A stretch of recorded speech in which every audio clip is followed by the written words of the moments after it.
तो एक बार फिर से स्वागत है दोस्तों आपका हमारे इस चैनल टूर टिप्स पर। तो आज इस वीडियो में हम आपको झुंझुनू में और झुंझुनू के आसपास में क्या क्या देखने लायक स्थान है, क्या क्या पर्यटन स्थल है, इसकी जानकारी शेयर करने जा रहे हैं। राजस्थान का झुंझुनू शहर, रानी सती जिन्हें दादी माँ भी कहा जाता है, तो रानी सती के मंदिर के लिए ये शहर पूरे भारत में प्रसिद्ध है।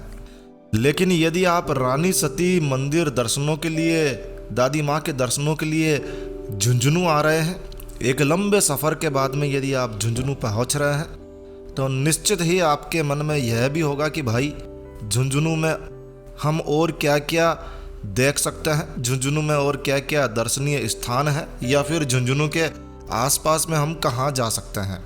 तो यह वीडियो आपकी पूरी मदद करने वाला है कि आप अपनी झुंझुनू यात्रा का पूरा मज़ा कैसे ले सकते हैं। दादी माँ के दर्शनों के बाद में आप कहाँ कहाँ जा सकते हैं, तो इस वीडियो के अंत तक बने रहिए हमारे साथ और पूरी यात्रा का मज़ा लीजिए। तो आइए शुरू करते हैं।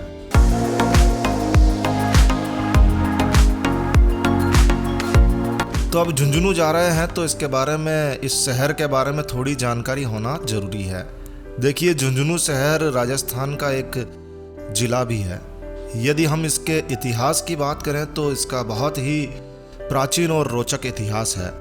इतिहास में ये महाभारत काल से जुड़ा हुआ है। महाभारत काल के मत्स्य राज्य का यह एक भाग हुआ करता था।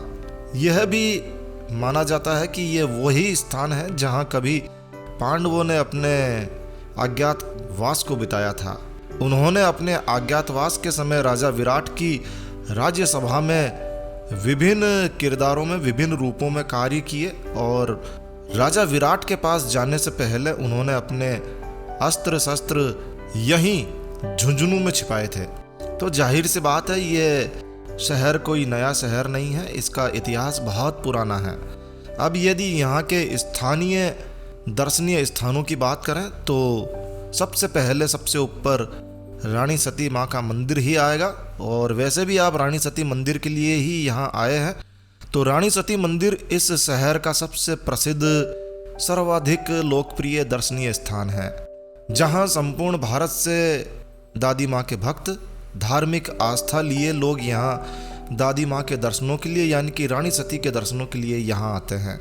ये मंदिर बहुत ही चमत्कारी मंदिर माना जाता है। कहते हैं कि यहाँ रखी गई मनोकामना अवश्य ही पूर्ण होती है। रानी सती मंदिर एक बहुत बड़ा और भव्य मंदिर है, और इस मंदिर के भीतर आपको और भी कई छोटे छोटे मंदिर देखने को मिलेंगे। यहाँ आपको एक ही वंश की 13 सतियों को समर्पित 13 छोटे छोटे मंदिर के दर्शन होंगे, और इन मंदिरों के दर्शनों के बाद में आप मुख्य गर्भगृह के दर्शनों के लिए आगे बढ़ेंगे। इस मंदिर में त्रिशूल पर मुख आकृति निर्मित की गई है, यानी कि यहाँ किसी देवी स्वरूप की प्रतिमा नहीं है, बल्कि एक त्रिशूल पर मुख आकृति बनाई गई है। वैसे भी सती के सभी मंदिरों में सती को मूर्ति रूप में नहीं दिखाकर त्रिशूल पर मुख आकृति बनाकर ही दिखाया जाता है, क्योंकि सती को कभी भी मूर्ति रूप में पूजा नहीं जाता है, बल्कि उन्हें एक त्रिशूल के रूप में प्रदर्शित किया जाता है और शक्ति के रूप में इन्हें पूजा जाता है। तो पहले दिन सबसे पहले आप रानी सती माँ के दर्शन कीजिए, यानी कि दादी माँ के दर्शन कीजिए। पूरी श्रद्धा भाव से उनकी पूजा कीजिए, अपनी मनोकामना रखिए, और जहाँ भी आप ठहरे हुए हैं झुंझुनू में, वहाँ जाकर आप विश्राम कीजिए। झुंझुनू राजस्थान के शेखावटी क्षेत्र में आता है। शेखावटी क्षेत्र अपनी शानदार जानदार रंग बिरंगी हवेलियों के लिए भी जाना जाता है। तो झुंझुनू में भी आपको कई हवेलियाँ देखने को मिलेगी, तो आप यहाँ मोदी हवेली देखने जरूर जाएं। यह हवेली झुंझुनू के मुख्य बाजार में ही स्थित है। हवेली को भीतर से जरूर देखिएगा, ताकि आप इसकी भव्यता को महसूस कर सकें। ऐसे ही यहाँ श्री झबरमल टिबड़ेवाल की हवेली है, जो कि बहुत ही शानदार हवेली है, लेकिन ये आपको इतनी प्राचीन नहीं लगेगी, बल्कि थोड़ी आधुनिक लगेगी।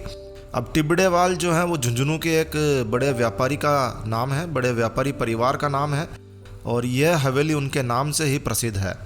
इसके अलावा आप झुंझुनू का सत्यनारायण मंदिर जरूर देखने जाइए। वैसे यह मंदिर आपको एक हवेली जैसा ही दिखाई देगा, तो झुंझुनू में आपको और भी कई हवेलियाँ देखने को मिलेगी जिन्हें आप देख सकते हैं, निहार सकते हैं, फोटोग्राफी भी कर सकते हैं।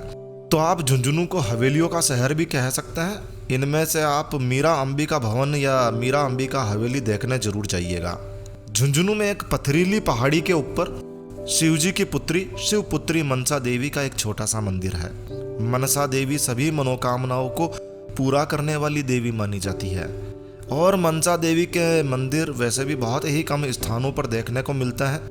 मनसा देवी का मूल मंदिर हरिद्वार में है, तो यदि आप झुंझुनू जाते हैं तो मनसा देवी के दर्शनों के लिए आप इस मंदिर में जरूर जाइए, दर्शन करके आइए। झुंझुनू में एक मेड़तनी की बावड़ी है। यह एक विशाल और लंबी बावड़ी है, लेकिन इस बावड़ी का रख रखाव ठीक से नहीं किए जाने के कारण ये काफ़ी उपेक्षित है और जर्जर अवस्था में है। लेकिन ये एक ऐतिहासिक अवशेष है, तो आप इस बावड़ी को देखने जरूर जाइए। ये लंबी और विशाल बावड़ी है जिसमें बहुत सारे तल हैं, तो आप इसके दर्शनों के लिए या इसे देखने के लिए जा सकते हैं। झुंझुनू में रानी सती माँ के अलावा एक और विशाल मंदिर है जो खेमी सती माँ के नाम से जाना जाता है। जी हाँ, खेमी सती माँ को दादी माँ के रिश्तेदारी में गोयल गोत्र के व्यक्तियों से संबंधित माना जाता है। और यदि आप रानी सती माँ के दर्शन करने जाएं तो उनके पीहर पक्ष का जो मंदिर है जो खेमी सती माँ के नाम से जाना जाता है, आप इस मंदिर को भी देखने जा सकते हैं। यह भी एक विशाल मंदिर है। चलिए, झुंझुनू तो आपने घूम लिया, अब झुंझुनू के आसपास घूमने जाने की बात भी कर लेते हैं। तो झुंझुनू राजस्थान के पास ही सीकर जिले में 3 प्रसिद्ध मंदिर हैं। खाटू श्याम मंदिर है, तो आप यहाँ जा सकते हैं, खाटू श्याम मंदिर जा सकते हैं। जीर्ण भवानी जीर्ण माता के मंदिर के दर्शनों के लिए जा सकते हैं। तो झुंझुनू से खाटू श्याम मंदिर लगभग 110 किलोमीटर की दूरी पर है और खाटू श्याम मंदिर से जीर्ण माता का मंदिर जो है वो मात्र 25 किलोमीटर की दूरी पर है। तो आप इन दोनों ही मंदिरों के दर्शनों के लिए जा सकते हैं। और झुंझुनू से सालासर बालाजी भी आप जा सकते हैं। ये एक अलग रूट है, लेकिन आप जा सकते हैं। और सालासर बालाजी जो है वो 90 किलोमीटर दूर है झुंझुनू से। यह भी बहुत ही चमत्कारी स्थान है। तो यदि आपके पास 2 दिन अतिरिक्त समय है तो आप इन तीनों मंदिरों के दर्शनों के लिए जा सकते हैं। ये बहुत ही प्रसिद्ध मंदिर है, बहुत ही चमत्कारी मंदिर है। तो कुल मिलाकर आप जब रानी सती माँ के दर्शनों के लिए जाएं तो आप रानी सती माँ, खाटू श्याम जी, जीर्ण भवानी और सालासर बालाजी मंदिर, ये चारों मंदिर आप देख सकते हैं। 3 दिन के समय में आप ये चारों मंदिर घूम कर आ सकते हैं। तो ये थे दोस्तों झुंझुनू और झुंझुनू के आसपास घूमने लायक स्थानों की जानकारी। आशा है यह जानकारी, यह वीडियो आपको अच्छा लगा होगा। बस इस वीडियो को यहीं विराम देते हैं दोस्तों। यह वीडियो, यह जानकारी आपको कैसी लगी कमेंट करके हमें ज़रूर बताएं। आपकी प्यार, मोहब्बत और स्नेह से, आपके सपोर्ट से हमारा ये चैनल टूर टिप्स तेज़ी से आगे बढ़ रहा है। सब्सक्राइबर बेस भी काफ़ी बढ़ रहा है। आप सभी लोगों का तहे दिल से मैं धन्यवाद के साथ साथ स्वागत करता हूं। आप इसी तरह से अपना प्यार, अपना स्नेह, अपना सपोर्ट हमारे साथ बनाए रखिए। हम आपके लिए इसी तरह से घूमने जाने की जानकारियाँ आपके साथ शेयर करते रहेंगे। तो यदि आप नए हैं, पहली बार हमारे चैनल पर आए हैं या पहले भी देख चुके हैं लेकिन अभी आपने चैनल को सब्सक्राइब नहीं किया है, आपसे निवेदन है, अनुरोध है, कृपया चैनल को सब्सक्राइब करके हमारे परिवार के साथ जुड़िए।